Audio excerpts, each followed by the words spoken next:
خزاں کی مبارک عید کفارے کا دن آ گیا ہے۔ کفارے کا دن ایک مبارک عید ہے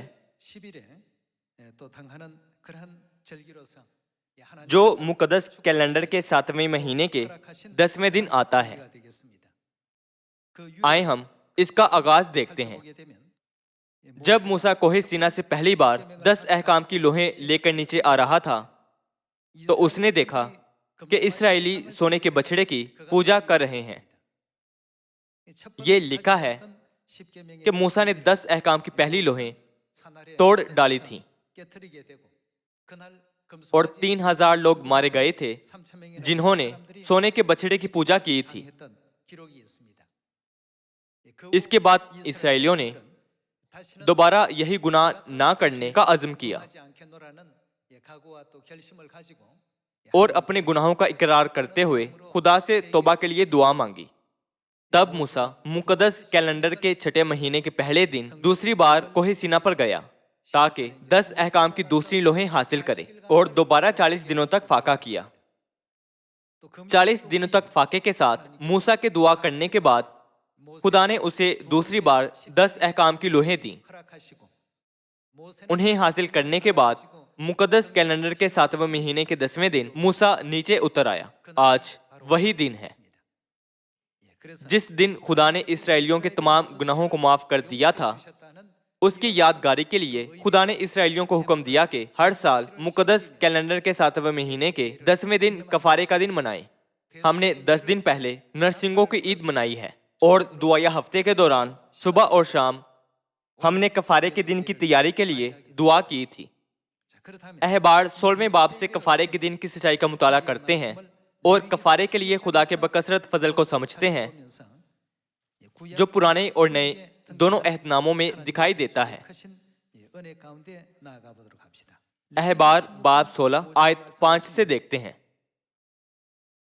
اور بنی اسرائیل کی جماعت سے خطا کی قربانی کے لیے 2 بکرے اور سوگندی قربانی کے لیے 1 مینڈھا لے، اور ہارون خطا کی قربانی کے بچڑے کو جو اس کی طرف سے ہے گزران کر اپنے اور اپنے گھر کے لیے کفارہ دے۔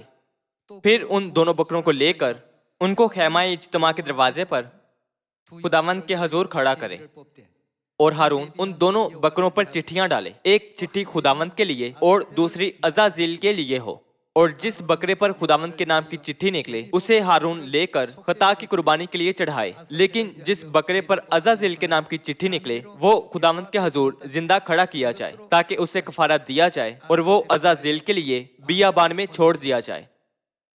کفارے کے دن پر کاہنوں کے لیے 1 بچڑا خدا کو گزرانا جاتا تھا اور 2 نر بکرے لوگوں کے لیے گزرانے جاتے تھے۔ دونوں بکروں کو مخصوص کرنے کے لیے چٹھیاں ڈالی جاتی تھیں، یعنی ایک عزازیل کے لیے اور دوسرا بکرا خطا کی قربانی کے لیے۔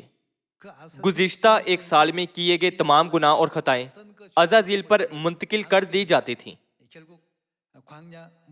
جسے پھر بیابان میں ویران جگہ پر بھیج دیا جاتا تھا۔ تمام گناہ اور خطائیں جو لوگ 1 سال میں کرتے تھے وہ خیمے پر منتقل ہوتے رہتے تھے۔ تب تمام گناہ جو خیمے پر لادے جاتے تھے وہ کفارے کے دن عزازیل پر منتقل کر دیے جاتے تھے۔ یوں گزشتہ 1 سال میں کیے گئے تمام گناہ مکمل طور پر معاف کر دیے جاتے تھے۔ یہ موسیٰ کے زمانے میں قربانی کا آئین تھا۔ آئیں ہم اس کو سمجھنا آیت 15 سے جاری رکھتے ہیں۔ پھر وہ خطا کی قربانی کے اس بکرے کو ذبح کرے جو جماعت کی طرف سے ہے، اور اس کے خون کو پردے کے اندر لا کر جو کچھ اس نے بچڑے کے خون سے کیا تھا وہی اس سے بھی کرے، اور اسے سرپوش کے اوپر اور اس کے سامنے چھڑکے، اور بنی اسرائیل کی ساری نجاستوں اور گناہوں اور خطاؤں کے سبب سے پاک ترین مقام کے لیے کفارہ دے، اور ایسا ہی وہ خیمہ اجتماع کے لیے بھی کرے جو ان کے ساتھ ان کی نجاستوں کے درمیان رہتا ہے۔ اور جب وہ کفارہ دینے کو پاک ترین مقام کے اندر جائے تو جب تک وہ اپنے اور اپنے گھرانے اور بنی اسرائیل کی ساری جماعت کے لیے کفارہ دے کر باہر نہ آ جائے اس وقت تک کوئی آدمی خیمہ اجتماع کے اندر نہ رہے۔ پھر وہ نکل کر اس مذبح کے پاس جو خداوند کے حضور ہے جائے اور اس کے لیے کفارہ دے۔ اور اس بچڑے اور بکرے کا تھوڑا تھوڑا سا خون لے کر مذبح کے سینگوں پر گردا گرد لگائے اور کچھ خون اس کے اوپر 7 بار اپنی انگلی سے چھڑکے اور اسے بنی اسرائیل کی نجاستوں سے پاک اور مقدس کرے۔ اور جب وہ پاک ترین مقام اور خیمہ اجتماع اور مذبح کے لیے کفارہ دے چکے تو اس زندہ بکرے کو آگے لائے، اور ہارون اپنے دونوں ہاتھ اس زندہ بکرے کے سر پر رکھ کر اس کے اوپر بنی اسرائیل کے سب بدکاریوں اور ان کے سب گناہوں اور خطاؤں کا اقرار کرے، اور ان کو اس بکرے کے سر پر دھر کر اسے کسی شخص کے ہاتھ جو اس کام کے لیے تیار ہو بیابان میں بھجوا دے، اور وہ بکرا ان کی سب بدکاریاں اپنے اوپر لاتے ہوئے کسی ویرانے میں لے جائے گا، سو وہ اس بکرے کو بیابان میں چھوڑ دے۔ احبار باب 16 میں کفارے کے دن کے آئین کے مطابق عزازیل شیطان کو ظاہر کرتا ہے۔ وہ تمام گناہ جو ہم کرتے تھے انہیں عارضی طور پر 1 سال تک خیمہ اٹھائے رکھتا تھا، اور کفارے کے دن وہ عزازیل پر منتقل ہو جاتے تھے، جسے پھر مرنے کے لیے کسی اجاڑ بیابان میں چھوڑ دیا جاتا تھا۔ تب ہمارے تمام گناہ غائب ہو جاتے تھے۔ احبار باب 16 میں خدا نے ہمیں دکھایا کہ ہمارے گناہ کیسے دور کیے جاتے ہیں۔ یہاں خیمہ کسے ظاہر کرتا ہے؟ یرمیہ باب 17 سے دیکھتے ہیں۔ باب 17 آیت 12 سے یہ لکھا ہے کہ ہمارے مقدس کا مکان ازل ہی سے مقرر کیا ہوا جلالی تخت ہے، اے خداوند اسرائیل کی امید گاہ۔ مقدس خدا کو ظاہر کرتا ہے۔ جب لوگ گناہ کرتے تھے تو گناہ مقدس پر منتقل ہو جاتے تھے، اسی طرح ہمارے بھاری گناہ خدا پر لادے جاتے ہیں۔ تمام گناہ کفارے کے دن تک خیمے پر ہی قائم رہتے ہیں۔ خدا خود ہمارے تمام گناہ اٹھائے رکھتے ہیں۔ جب 2 نر بکرے قربان کیے جاتے تھے تو ان میں سے ایک ہمارے گناہوں کے کفارے کے لیے خطا کی قربانی کے لیے ہوتا تھا، اور دوسرا عزازیل کے لیے ہوتا تھا جو گناہ کے موجد شیطان کو ظاہر کرتا ہے، جس پر ہمارے تمام گناہ لادے جاتے ہیں۔ یہ دونوں رسمیں ایک ساتھ کی جاتی تھیں۔ خطا کی قربانی جس سے ہمارے گناہوں کا کفارہ دیا جاتا ہے مسیح کو ظاہر کرتی ہے، اور عزازیل شیطان کو ظاہر کرتا ہے۔ آخر میں تمام گناہ شیطان کے حوالے کر دیے جائیں گے۔ چونکہ شیطان گناہ کا موجد ہے تو وہ بیابان کے ویرانے میں بھٹکتا پھرے گا، جسے کتاب مقدس میں اتھا گڑھا کہا گیا ہے۔ مکاشفہ کی کتاب نبوت کرتی ہے کہ آخر میں اسے اتھا گڑھے میں ڈالا جائے گا۔ کفارے کے دن کے بکثرت فضل سے ہم خدا کی محبت اور قربانی کو سمجھ سکتے ہیں۔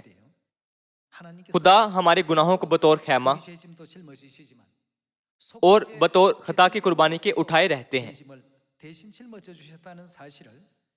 ہم اسے یسایہ باب 53 سے سمجھتے ہیں۔ آئیں دیکھیں آیت 1۔ ہمارے پیغام پر کون ایمان لایا اور خداوند کا بازو کس پر ظاہر ہوا؟ یسوع کے آنے سے قریباً 700 سال پہلے خدا نے یسایہ نبی سے نبوت لکھوائی تھی کہ یسوع مسیح ہمارے گناہ اٹھائیں گے۔ آئیں ہم آیت 2 سے جاری رکھتے ہیں۔ پر وہ اس کے آگے کومپل کی طرح اور خشک زمین سے جڑ کی مانند پھوٹ نکلا ہے، نہ اس کی کوئی شکل و صورت ہے نہ خوبصورتی، اور جب ہم اس پر نگاہ کریں تو کچھ حسن و جمال نہیں کہ ہم اس کے مشتاق ہوں۔ وہ آدمیوں میں حقیر و مردود، مرد غمناک اور رنج کا آشنا تھا۔ لوگ اس سے گویا روپوش تھے، اس کی تحقیر کی گئی اور ہم نے اس کی کچھ قدر نہ جانی۔ تو بھی اس نے ہماری مشقتیں اٹھا لیں اور ہمارے غموں کو برداشت کیا، پر ہم نے اسے خدا کا مارا کوٹا اور ستایا ہوا سمجھا۔ حالانکہ وہ ہماری خطاؤں کے سبب سے گھائل کیا گیا اور ہماری بدکرداری کے باعث کچلا گیا۔ ہماری ہی سلامتی کے لیے اس پر سیاست ہوئی تاکہ اس کے مار کھانے سے ہم شفا پائیں۔ ہم سب بھیڑوں کی مانند بھٹک گئے، ہم میں سے ہر ایک اپنی راہ کو پھرا، پر خداوند نے ہم سب کی بدکرداری اس پر لا دی۔ کیا اس کا یہ مطلب نہیں کہ مسیح نے ہمارے سب گناہ اٹھا لیے تھے؟ آیت 7، وہ ستایا گیا تو بھی اس نے برداشت کی اور منہ نہ کھولا۔ جس طرح برا جسے ذبح کرنے کو لے جاتے ہیں اور جس طرح بھیڑ اپنے بال کترنے والوں کے سامنے بے زبان ہے، اسی طرح وہ خاموش رہا۔ وہ ظلم کر کے اور فتویٰ لگا کر اسے لے گئے۔ پر اس کے زمانے کے لوگوں میں سے کس نے خیال کیا کہ وہ زندوں کی زمین سے کاٹ ڈالا گیا؟ میرے لوگوں کی خطاؤں کے سبب سے اس پر مار پڑی۔ اس کی قبر بھی شریروں کے درمیان ٹھہرائی گئی اور وہ اپنی موت میں دولت مندوں کے ساتھ موا، حالانکہ اس نے کسی طرح کا ظلم نہ کیا اور اس کے منہ میں ہرگز چھل نہ تھا۔ لیکن خداوند کو پسند آیا کہ اسے کچلے، اس نے اسے غمگین کیا۔ جب اس کی جان گناہ کی قربانی کے لیے گزرانی جائے گی تو وہ اپنی نسل کو دیکھے گا، اس کی عمر دراز ہوگی اور خداوند کی مرضی اس کے ہاتھ کے وسیلے سے پوری ہوگی۔ اپنی جان ہی کا دکھ اٹھا کر وہ اسے دیکھے گا اور سیر ہوگا۔ اپنے ہی عرفان سے میرا صادق خادم بہتوں کو راست باز ٹھہرائے گا، کیونکہ وہ ان کی بدکرداری خود اٹھا لے گا۔ اس لیے میں اسے بزرگوں کے ساتھ حصہ دوں گا اور وہ لوٹ کا مال زور آوروں کے ساتھ بانٹ لے گا، کیونکہ اس نے اپنی جان موت کے لیے انڈیل دی اور وہ خطا کاروں کے ساتھ شمار کیا گیا۔ تو بھی اس نے بہتوں کے گناہ اٹھا لیے اور خطا کاروں کی شفاعت کی۔ یہ نبوت کی گئی ہے کہ ہم خدا کے فرزندوں کو آسمانی باپ اور ماں کی قربانی درکار ہوگی، اور آسمانی باپ اس سارے درد کو سہیں گے جو ہمیں سہنا تھا۔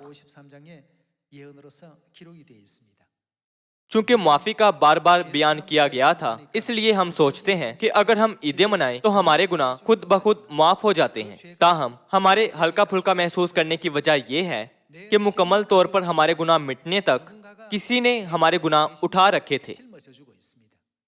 وہ کوئی اور نہیں بلکہ ہمارے باپ اور ماں ہیں۔ 1500 سالوں کے لمبے عرصے تک بے شمار جانور مذبح پر سوختنی قربانی کے طور پر قربان کیے جاتے تھے۔ کیا یہ آسمانی باپ اور آسمانی ماں کی قربانی دکھانے کے لیے نہیں تھا؟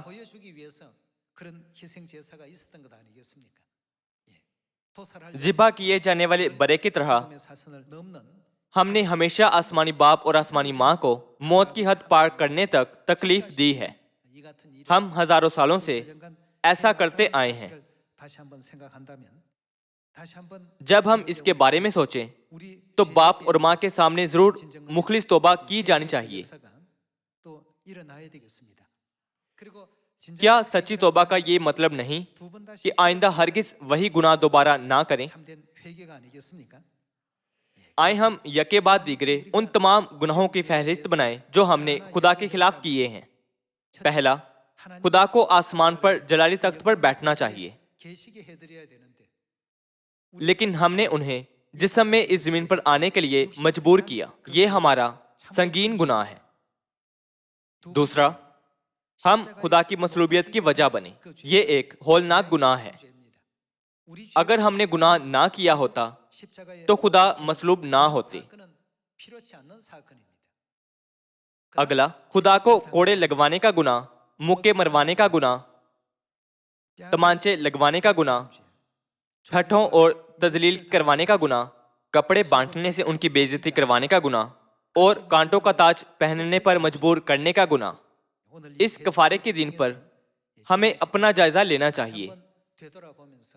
جبکہ ہم گناہ گار ہی تھے تو خدا نے ہمیں رد نہیں کیا بلکہ آخر تک دکھایا کہ وہ ہم سے کتنی محبت رکھتے ہیں۔ اس کے برعکس ہم نے ایک دن میں کتنی بار خود کو خدا کو رد کرتے ہوئے پایا، اور جو عہد خدا نے ہم سے باندھا تھا اسے سرسرے لیا، صرف اس لیے کہ ہمیں معمولی سی تکلیف پہنچی تھی۔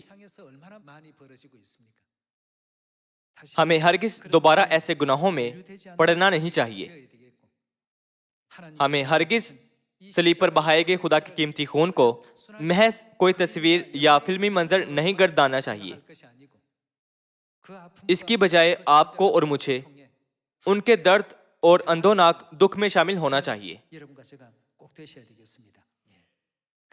اس لیے یسایہ باب 53 میں یہ لکھا ہے کہ حالانکہ وہ ہماری خطاؤں کے سبب سے گھائل کیا گیا اور ہماری بد کرداری کے باعث کچلا گیا، خدا نے یہ سب کچھ ہمارے گناہوں کے باعث سہا۔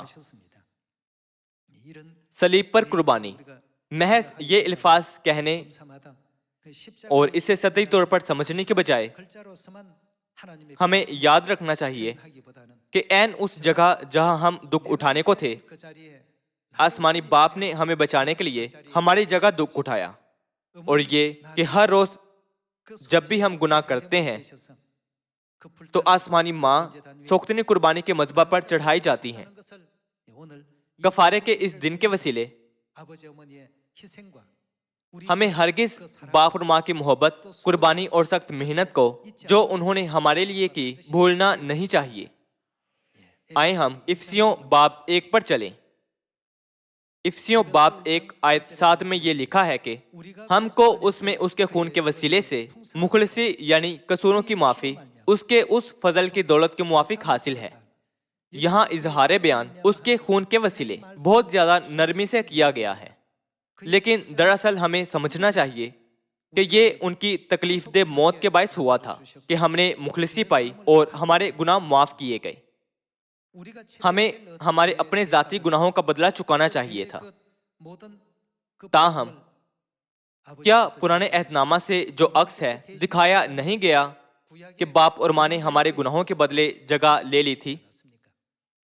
ہر روز صبح اور دوپہر کی دعا کے وقت کیا ہوتا ہے؟ ہمارے گناہوں کو معاف کرنے کی غرض سے آسمانی باپ اور ماں کے لیے صبح اور دوپہر کے وقتوں کی دعا ان کے اپنا خون بہانے کا وقت بن جاتا ہے، اور سوختنی قربانی کے مذبح پر قربانیاں بن جاتے ہیں۔ اسی لیے وہ سبت کے دن کی قربانیاں بھی بن جاتے ہیں، اور آج بھی اسی مقصد کے لیے وہ کفارے کے دن کی قربانیاں بن گئے ہیں۔ کون ہمیں مسیح کی محبت سے جدا کرے گا؟ کیا مصیبت یا تنگی یا ظلم یا کال یا ننگا پن یا خطرہ یا تلوار؟ کچھ بھی ہمیں مسیح کی محبت سے جدا نہیں کر سکتا۔ پولس رسول کے شہادت کے درجے تک اپنا ایمان قائم رکھنے کی وجہ یہ تھی کہ وہ درست طور پر خدا کی ہمارے لیے قربانی اور شفیق محبت کو سمجھ سکا تھا۔ اس لیے ابتدائی کلیسیا کے تمام اراکین نے شہادت کو فطری مانا تھا اور مسیح کے لیے اذیتوں اور دکھوں کو جلالی خیال کیا تھا۔ تاہم جب ہم خدا پر اعتقاد رکھتے ہیں اور اپنے ایمان کی زندگی میں حتیٰ کہ چھوٹی سی رکاوٹ یا دقت کا سامنا کرتے ہیں تو ہم اس سے چھٹکارا پانے کی کوشش کرتے ہیں۔ ہمارے گناہوں کے باعث قربان ہونے والے ہمارے باپ کے بارے میں جب ہم سوچیں، اور جب ہم ہماری خاطر دکھ اٹھانے والے کے فضل کے بارے میں سوچیں، تو ہم پولس کی طرح کسی بھی مشکل، آزمائش یا اذیت پر غالب آ سکتے ہیں، جس نے کہا کوئی بھی ہمیں مسیح کی محبت سے جدا نہیں کر سکتا ہے۔ ہمارا اس قسم کا ایمان ہونا چاہیے۔ جو نہیں سمجھتے کہ مسیح کے قیمتی خون کا مطلب کیا ہے، وہ آسانی سے ہمت ہار جاتے اور مسیح کو چھوڑ دیتے ہیں۔ وہ ان سے منہ پھیر لیتے ہیں اور ان کا انجام آسمان کے بادشاہ میں داخل نہ ہونے سے ہوتا ہے۔ ہمارے ساتھ ایسا ہرگز نہیں ہونا چاہیے۔ ہمارے گناہوں کے باعث باپ اس زمین تک ہمیں بچانے آئے، لوگوں کی طرف سے اذیتیں اور تمسخر برداشت کرتے ہوئے۔ وہ 37 سالوں تک خوشخبری کی راہ پر چلے، اور آسمانی ماں اپنی اتنی عمر کے باوجود اب تک تمام دنیا میں سیون کے تمام فرزندوں کی دیکھ بھال کر رہی ہیں۔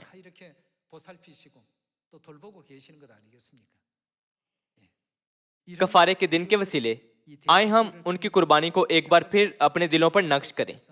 پولس نے کہا کچھ بھی ہمیں مسیح کی محبت سے جدا نہیں کر سکتا، اور پطرس نے بھی یہ کہتے ہوئے اپنے جلاد کو کہا کہ اسے الٹا مسلوب کرے۔